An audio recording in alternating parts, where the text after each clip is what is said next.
Hello students, मेरा नाम उमर शान और आप देख रहे हैं मेरा यूट्यूब चैनल। और आज मैं आपके सामने लेके आ गया हूँ problem number 9 the JEE advance. आज के सवाल में भी एक और इंटीग्रेशन प्रॉब्लम है। आपको बहुत मुश्किल से इंटीग्रेशन प्रॉब्लम यहाँ लिखा नजर आ रहा होगा, मैं पढ़ के बताता हूँ। कह रहा है कि ई पावर 2x प्लस 2 ई पावर एक्स माइनस ई पावर माइनस एक्स माइनस 1 ई पावर एक्स प्लस ई पावर माइनस एक्स। कि ये कहता है सवाल कि अगर इसका सॉल्यूशन इस एक्सप्रेशन के बराबर है g of x and e to the power x plus e to the power negative x plus c, where c is the integration constant। अब इसको सॉल्व करने पर ये g of x क्या आएगा, यानी इंटीग्रेशन में सॉल्व करनी पड़ेगी। यानी आधा सॉल्यूशन हमें दे रखा है, आधा नहीं दे रखा।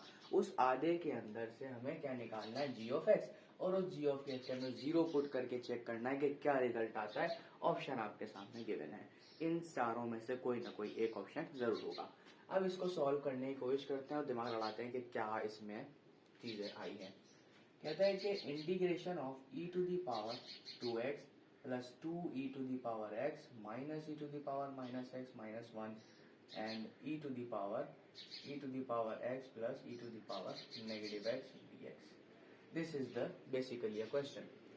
अब मैंने क्या किया, इसको सॉल्व करने के लिए मैंने कहा e to the power 2x प्लस e to the power x, एक ई पावर x इसमें से निकाला और माइनस ये वाला माइनस का 1 यहाँ पर छोड़ दिया।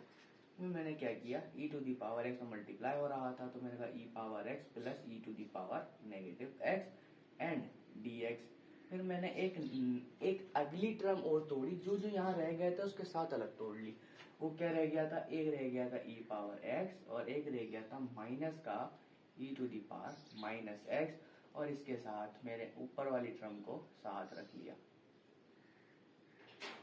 ऐसा मैंने क्यों किया, ऐसा मैंने इसलिए किया कि आप देख सकते हो इसका डेरिवेटिव यहाँ मौजूद हो गया। वो उसको तो मैं डील करूंगा ही करूंगा। अब इसको डील करना मेरे लिए काफी ज्यादा आसान हो गया। अब आ जाते हैं इसके ऊपर। अब कहते हैं कि भाई इसका डेरिवेटिव तो यहाँ बन नहीं है, लेकिन अब क्या करें जो बने। मैंने क्या किया, इसमें से ई पावर एक्स को निकाला कॉमन। मैंने कहा ई पावर एक्स में से निकालो कॉमन, क्या बचेगा, e to the power x plus 1 minus e to the power minus x, ये बचेगा, ठीक है। फिर मैंने क्या किया, e to the power x plus e to the power negative x, और बिल्कुल ऐसे ही dx लगाया पॉजिटिव। अब देखो इसका डेरिवेटिव ये रहा, लेकिन हम इसको दोबारा से कॉपी करेंगे, लास्ट के अंदर सॉल्व करेंगे। To the power negative x e to the power x plus e to the power negative x, और ये हो जाएगा आपके पास dx। अब ये ई पावर एक्स और ये ई पावर एक्स पर जो पावर है बेसिस सेम है, तो पावर एड कर सकता हूँ। मैंने क्या किया, e to the power x plus e to the minus e to the power minus x positive 1, और यहाँ पर क्या कर दूंगा, e to the power x plus e to the power minus x. जब ये ऊपर जाएगा तो पावर में कितना आ जाएगा, एक्स आ जाएगा, और ये आ गया dx पॉजिटिव।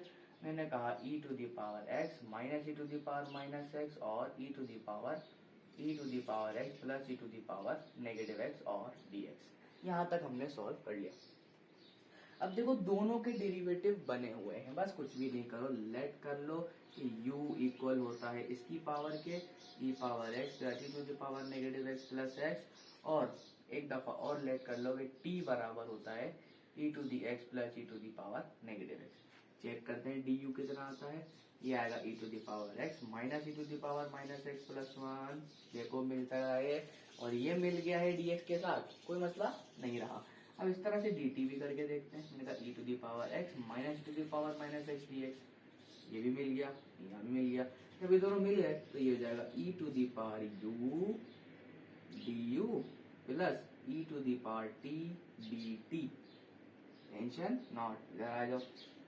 जब अब इधर आए, u की जगह जो था वापसी रखो, e to the power x plus e to the power negative x plus x, और पॉजिटिव में e to the power t e to the power x plus e to the power negative x plus c. अब इसमें से मुझे कुछ ना कुछ करना पड़ेगा, देखो भाई इतना सोल्यूशन तो आ रहा है, मतलब ये चीज इसके पास भी तो है ना। अगर मैं इन दोनों को कॉमन ले लूं तो देखो बेटा अंदर बचेगा 1 plus e to the power x और e to the power x plus e to the power negative x plus c. अब आप देख सकते हो दिस इज द सोल्यूशन, ये सोल्यूशन याद आ गया। लेकिन जो g ऑफ x था वो मेरे किसके बराबर है 1 plus e to the power x, यानी कि मुझे क्या निकालना है, मैंने कहा जो g ऑफ x है मेरे पास वो बराबर है 1 plus e to the power x। अगर मैं इसमें g की जगह 0 पुट कर दूं x की जगह पे तो 1 प्लस ये भी 1 हो जाएगा, आगे कितना आ जाएगा 2। This is my right answer. तो आप देख सकते हो कितना ट्रिकी क्वेश्चन था, लेकिन बहुत ही ज़्यादा आसान था, थोड़ा सा सोचने की जरूरत थी। तो ये एडवांस का बेहतरीन सा क्वेश्चन आपके सामने यहाँ पर सॉल्व हो चुका है। तो उम्मीद करता हूँ आपको ये लेक्चर समझ में आया होगा, पसंद आया होगा। तब तक के लिए अल्लाह हाफिज़, मिलते हैं आपके साथ नेक्स्ट लेक्चर में। Bye bye.